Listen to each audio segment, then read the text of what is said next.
बिस्मिल्लाहिर्रहमानिर्रहीम। अस्सलाम वालेकुम। क्लास 11 की फ़िज़िक्स का पास पेपर हम देखेंगे गुजरांवाले बोर्ड का 2024 का ग्रुप नंबर 2। तो एमसीक्यूज नंबर 1 है, in angular motion the centripetal force is. Angular motion में जो सेंटीपिटल फोर्स है उसका फार्मूला क्या होगा? तो लीनियर मोशन में formula F C equal M V square over R. M ऐसे आएगा, वी लीनियर वेलोसिटी या लीनियर से एंगुलर में जाने के लिए हमने पढ़ा वी इक्वल होता है आर ओमेगा के, तो इसकी जगह आर ओमेगा आएगा और नीचे आ गया आर। अब वी का स्केयर है तो आर का भी स्केयर और ओमेगा का भी स्केयर आएगा, एक आर इसके साथ कैंसिल, तो ये बच गया एम आर ओमेगा का स्केयर। तो ऑप्शन डी इसका करेक्ट ऑप्शन होगा। एमसीक्यूज नंबर 2 है, if temperature of sink increases the efficiency of Carnot engine. अगर सिंक का जो टेम्परेचर है वो इंक्रीज होगा तो उसकी जो एफिशिएंसी है वो क्या होगी? कार्नेट इंजन की एफिशिएंसी पे क्या इफेक्ट होगा? तो एफिशिएंसी का फार्मूला हमें पढ़ा हुआ है, ईटा equal 1 minus T2 over T1। T2 जो है ना ये सिंक का टेम्परेचर है और T1 जो है ना ये सोर्स का टेम्परेचर है। अगर T2 को हम बढ़ाएंगे, इसकी वैल्यू को इंक्रीज करेंगे, ज़्यादा करेंगे, तो बदले में जो होल आंसर है T2 ओवर T1 का ये पहले से ज़्यादा होगा, बढ़ जाएगा। जब ये बढ़ेगा तो 1 में से जो वैल्यू पहले से बड़ी माइनस होगी तो एफिशिएंसी पहले से कम होगी, डिक्रीज होगी। तो ऑप्शन ए इसका करेक्ट ऑप्शन होगा कि एफिशिएंसी डिक्रीज होगी। एमसीक्यूज नंबर 3 है, the detector in photophone is made of. जो फोटोफोन में डिटेक्टर हम यूज़ करते हैं ये सेलेनियम का बनता है, तो ऑप्शन बी इसका करेक्ट ऑप्शन होगा। एमसीक्यूज नंबर 4 है, the dimension of the relation F into L over M का स्क्वायर रूट और equal to the dimension of F into L over M का जो स्क्वायर रूट है इसकी डायमेंशन वी यानी कि वेलोसिटी के इक्वल होती है। ये पिछले पास पेपर में मैंने प्रूव किया हुआ है, वहाँ से आप चेक कर लें। ये एग्जांपल भी है 1.4 चैप्टर नंबर 1 की। तो इसकी जो वेलोसिटी है, इसकी जो डायमेंशन है वो वेलोसिटी के इक्वल होती है।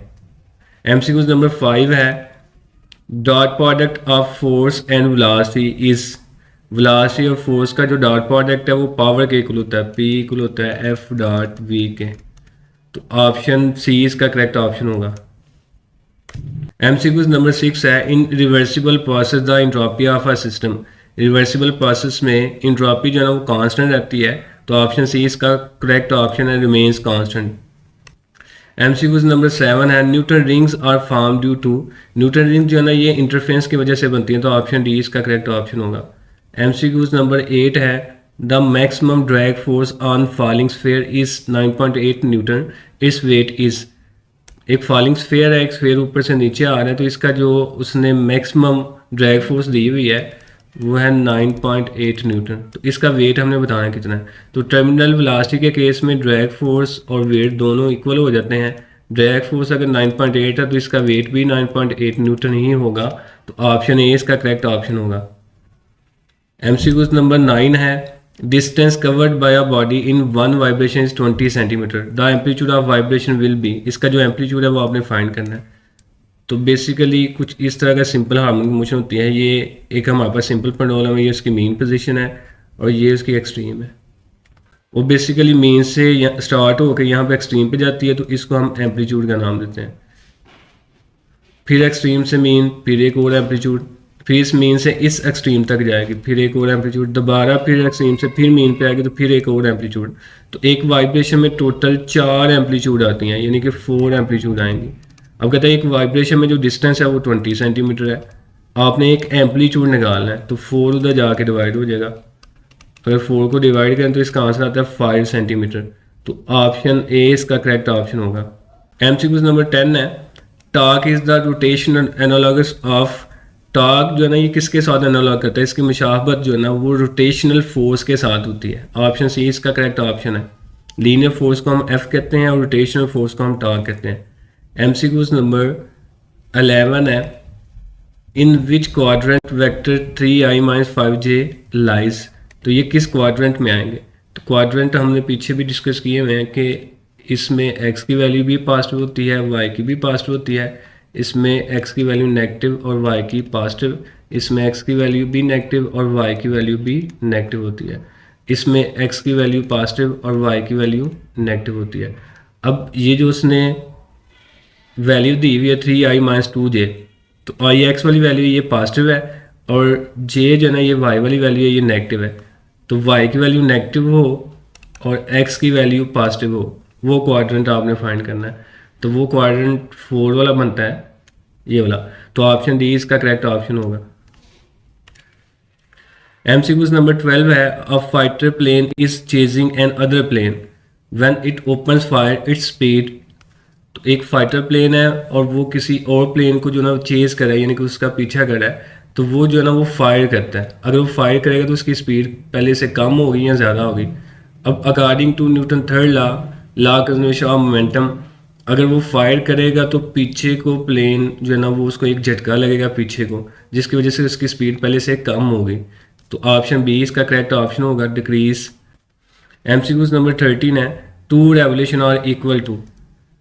तो 4 पाई आएगा, 1 रेवोल्यूशन में 2 पाई होते हैं और 2 रेवोल्यूशन में 4 पाई होंगे। MCQ नंबर 14 है, speed of sound is independent of. Speed of sound जो है ना ये प्रेशर पे डिपेंड नहीं करती। पीछे भी हमने इसको सॉल्व किया हुआ है, गैमा पी ओवर रो होता है। अब प्रेशर और जो डेंसिटी है ये आपस में डायरेक्टली प्रोपोर्शनल है। प्रेशर बढ़ेगा डेंसिटी भी बढ़ेगी, प्रेशर कम होगा डेंसिटी भी कम होगी, तो ये दोनों रेशियो हैं एक दूसरे की, तो ये कैंसिल आउट कर देंगे, इसलिए इसका स्पीड पे कोई इफेक्ट नहीं होगा। MCQ नंबर 15 है, the unit of work in base unit. Work का जो बेस यूनिट है वो क्या होगा? वर्क का फार्मूला होता है W equal F dot D के, एफ डी। एफ फोर्स है, फोर्स का यूनिट न्यूटन होता है, लेकिन बेस की फॉर्म में इसका यूनिट आएगा किलोग्राम मीटर पर सेकंड स्क्वायर और डी का यूनिट मीटर है, तो ये बन गया किलोग्राम मीटर स्क्वायर पर सेकंड स्क्वायर।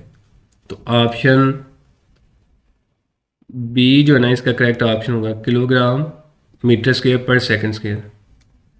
MCQ नंबर 16 है, star moving towards the earth shows. जब स्टार ज़मीन की तरफ मूव करेंगे तो ब्लू शिफ्ट आती है। ऑप्शन बी इसका करेक्ट ऑप्शन होगा, टूवर्ड्स अर्थ, चूँकि जो वेवलेंथ है वो शॉर्ट होगी और अगर अर्थ से अवे जाएगा तो वेवलेंथ लॉन्ग होगी। शॉर्ट वेवलेंथ ब्लू की होती है और लॉन्ग वेवलेंथ रेड की होती है। तो जब ज़मीन से अवे जाएगा तो रेड शिफ्ट आएगी, अगर ज़मीन की तरफ आएगा तो ब्लू शिफ्ट आएगी। Distance covered by free falling body in 2 second is. जब एक बॉडी जो ना फ्री फॉल करी तो आपने डिस्टेंस फाइंड करना है, उसने कितना डिस्टेंस कवर किया। तो इसको हमने पीछे भी सॉल्व किया हुआ है। इसका फार्मूला है equal VIT plus half ET का स्क्वायर।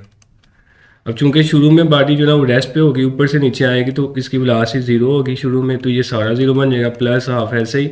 अब ऊपर से नीचे आ रहा है तो यहाँ पे एक जगह G आ जाएगा, T की वैल्यू 2 है तो 2 का स्क्वायर आएगा, तो ये आएगा हाफ G की जगह 9.8, 2 का स्क्वायर 4 होता है, तो ये कैंसिल होके 2 बच गया। 2 को 9.8 के साथ मल्टीप्लाई करेंगे तो ये 19.6 आएगा।